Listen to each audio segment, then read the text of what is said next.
اور نوح ثانی کہنے کا دوسرا سبب یہ ہے کہ حضرت نوح پوری زندگی روتے رہے، سید سجاد بھی پوری زندگی روتے رہے، تو تشبیہ جو ہے وہ گریہ سے بھی حضرت نوح سے آپ کو دی گئی ہے۔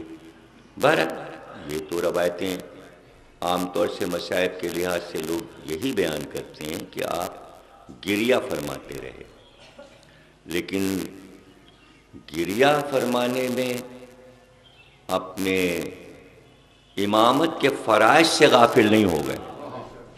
اصل پہلو یہ ہے کہ عزاداری کو باقی رکھنا، مجلس کرنا، لوگوں کو بلانا، خود بھی گریہ کرنا اور ذاکر کو پڑھوانا، اس کے معنی یہ نہیں کہ 24 گھنٹے اسی کام میں مصروف ہیں، بلکہ سب سے بڑی ذمہ داری جو امام کی ہے، اہم ترین ذمہ داری، جو کہ امام ہونے کی حیثیت سے اور خاندان کے سربراہ ہونے کی حیثیت سے کتنا مشکل کام ہے یہ۔ اگر اس کو آپ پوری تاریخ کا جائزہ لیتے ہوئے چلے جائیں کہ اسلام میں جنگیں ہوئی ہیں، جنگ کا مطلب یہ ہے کہ خونریزی، قتل و غارت، انسانوں کا مرنا، لاشوں کا گرنا۔ تو اب جو بدر میں مارے گئے مسلمان، بدر سے زیادہ احد میں مارے گئے، یا خیبر و خندق میں، حنین میں، اور اس کے بعد پھر مولا علی کے دور میں جمل میں شہید ہوئے مومنین، صفین میں شہید ہوئے، نہروان میں شہید ہوئے، تو اب جو جنگوں میں مارے جا رہے ہیں ان کے بچوں اور ان کی بیواؤں کی سرپرستی امام پر واجب ہے، رسول اللہ پہ واجب ہے، تو مرتبہ بھی عطا کیا جا رہا ہے۔ رسول اللہ نے فرما دیا کہ بدر میں جو ہیں بدریون ہیں، ان کا مرتبہ زیادہ ہے، احد میں لڑنے والے دوسرے نمبر پہ ہیں۔ اس طرح آپ نے درجات بنا دیے خندق و خیبر تک، اور وہ مشہور ہے کہ بھئی یہ بدر میں لڑے ہیں تو ان کا کچھ کریڈٹ زیادہ ہے، ان کو مال غنیمت سے حصہ زیادہ ملتا ہے۔ صفین میں چونکہ بہت مولا کے چاہنے والے مارے گئے، تو آپ پورا دورہ کرتے تھے رات میں کہ ہر گھر میں کھانا پہنچ گیا، بیواؤں کے سر پہ چادر ہے، یتیم بچوں تک کھانا پہنچ گیا۔ اور بعض ایسے بھی واقعات ہیں کہ آپ پہنچتے تھے اور پتہ چلا گھر میں آٹا نہیں، تو خود بوری لاتے تھے آٹے کی، تنور خود روشن کرتے تھے، روٹیاں لگاتے تھے۔ تو آپ فرماتے تھے بیوہ سے کہ بھئی اگر تو کام کرے تو بچوں کو میں بہلا لوں، اور اگر مجھے کام کرنا ہے تو تو بچوں کو بہلا لے۔ تو بچوں کے ساتھ بیٹھ کے کھیلتے بھی تھے، چھوٹے بچوں کے ساتھ، یتیم بچوں کے ساتھ۔ تو یہ سب امام کے اوپر واجب ہے کہ اپنی قوم کی خبرگیری کرے۔ لوگ سمجھتے ہیں کہ پردے میں ہے امام تو ہمارا کوئی رابطہ نہیں، خبرگیری امام کی اسی طرح ہے، ہم اس کو محسوس نہیں کر سکتے۔ یعنی امام کا خط شیخ مفید کے نام ہے، تو آپ نے اس میں لکھا شیخ مفید کو کہ قوم کو بتا دو کہ ہر آن قوم کا ہر فرد میری نظر میں ہے۔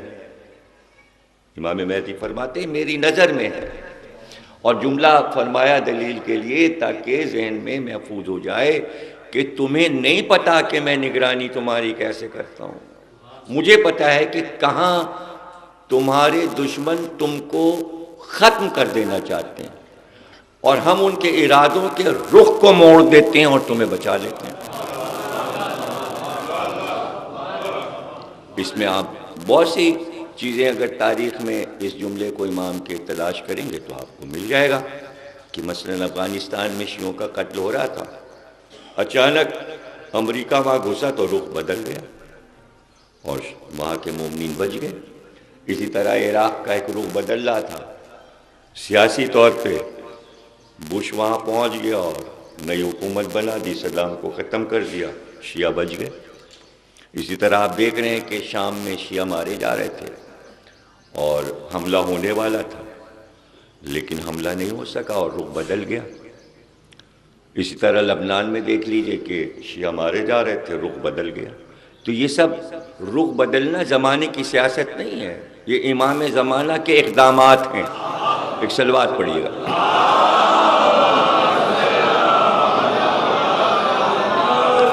تو امام پر اپنی قوم کی سرپرستی اللہ کی طرف سے واجب ہے، سمجھیں نا آپ۔ میں اس کو اس طرح لا رہا ہوں تاکہ آپ کے سمجھ میں یہ آ جائے کہ کربلا میں سب سے زیادہ علی والے مارے گئے، اور ہر ایک کی اولاد جنگوں میں مر جاتے تھے، شہید ہوں یا بچ جائیں۔ کربلا واحد جنگ ہے کہ جس میں تمام مرد بھی مارے گئے اور ان کے بچے بھی مارے گئے، اور یہ قدرت کی طرف سے ایک انتظام ہے کہ چونکہ ایک امام حسین کا بچ رہا ہے، سارے بیٹے مارے جا رہے ہیں، ساری اولادیں ماری جا رہی ہیں، لیکن ایک بیٹا سید سجاد محفوظ ہے، یعنی نسل کو اللہ باقی رکھنا چاہتا ہے۔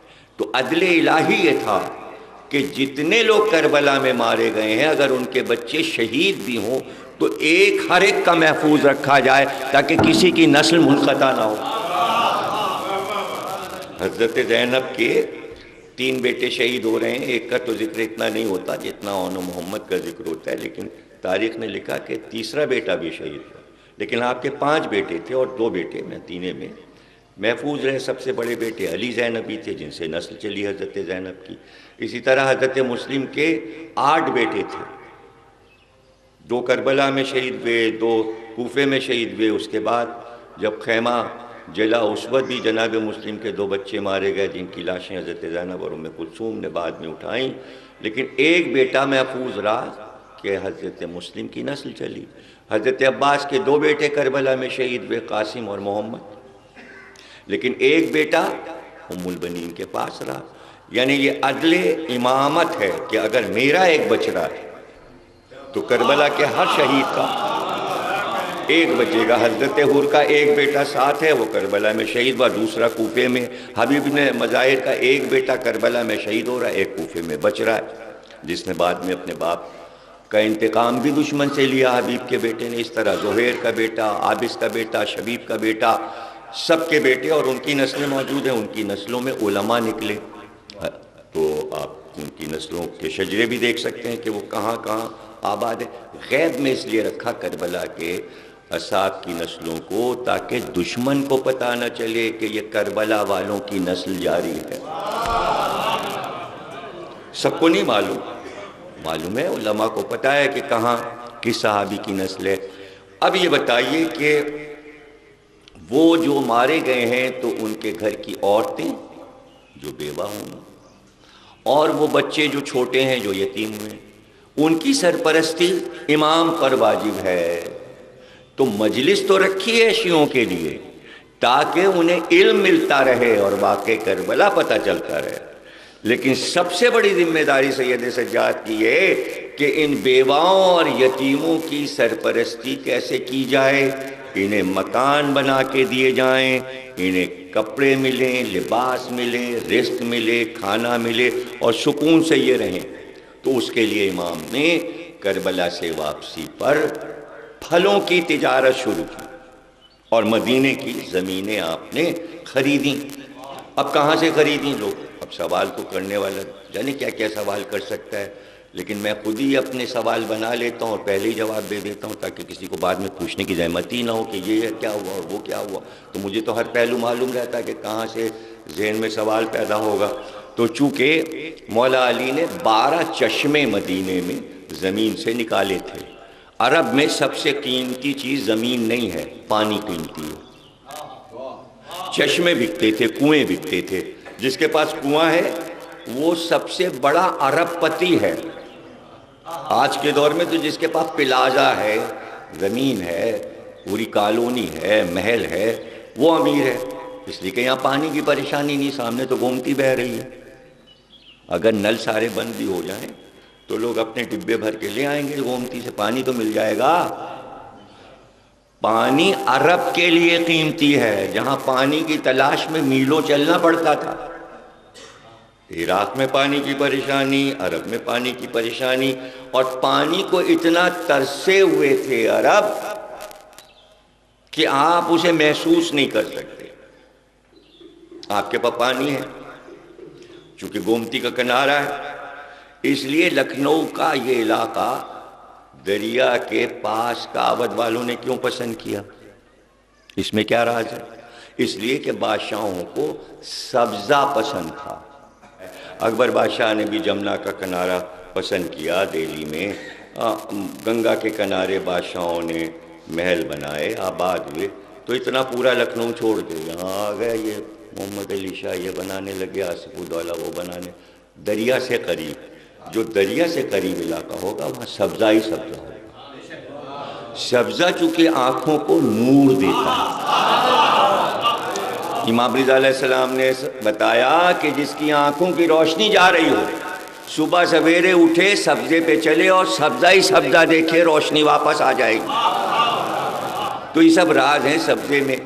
تو اب سبزے کی روح کیا ہے؟ پانی۔ جب پانی نہیں ہوگا تو سبزہ نہیں ہوگا، سمجھ رہے ہیں یار آپ؟ تو عرب والے چونکہ پانی کو ترسے ہوئے تھے تو سبزہ ان کو نظر ہی نہیں آتا تھا، وہ سبزے کو ترس رہے تھے، سبزہ تلاش کرتے تھے۔ جب سبزہ نہ ملا تب انہوں نے اپنا رنگ ہرا قرار دیا کہ جھنڈے کا رنگ ترسے ہوئے تھے اس لیے ہرا رنگ، تاکہ کم از کم اگر سبزہ نہ ملے تو جھنڈا ہی لہراتا ہوا دیکھتے رہیں۔